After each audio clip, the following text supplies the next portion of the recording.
NDTV मराठीचं entertainment awards होत आहे, पहिल्यांदा होत आहे, काय वाटतं?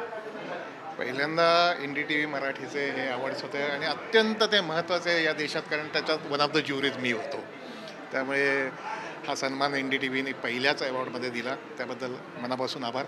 आणि मी आजसुद्धा व्यासपीठावर म्हणल्याप्रमाणे की या सगळ्या गोष्टी एखादं न्यूज चॅनल एंटरटेनमेंट इंडस्ट्रीला सपोर्ट करतं आहे किंवा मराठी चित्रपटसृष्टीला आणि मराठी कलाकारांना सपोर्ट करतं, हे फार महत्त्वाचं आहे. याचं कारण आज थिएटरमध्ये मराठी चित्रपटाची परिस्थिती काय आपल्याला समजतं आहे, कळतं आहे आणि ती भीतीदायक आहे.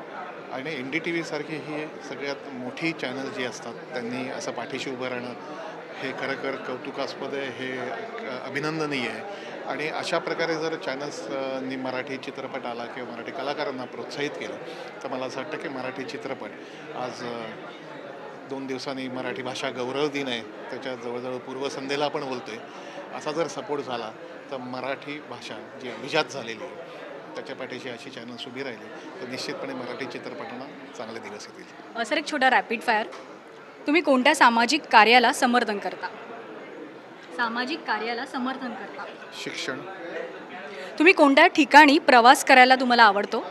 गोवा. तुम्ही कोणत्या प्राण्याचे चाहते आहात? वाघ. तुम्ही कोणत्या ऋतूचा जास्त आनंद घेता? पावसाळा. तुम्ही सकाळी लवकर उठा की रात्री उशिरापर्यंत जागता? रात्री उशिरापर्यंत जागलो तर रात्री उशिरापर्यंत नाही, सकाळपर्यंत जागतो. पण जेव्हा जागत नाही तेव्हा मी सकाळी लवकर उठतो. सर, तुमच्या अपकमिंग प्रोजेक्टबद्दल?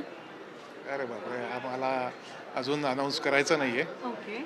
पण NDTVच्या प्लॅटफॉर्मवरून काही छोटीशी हिंट? एक हिंदी फिल्म लिहू घातली आहे, ओके. या महिन्याभरात अनाऊन्समेंट होईल.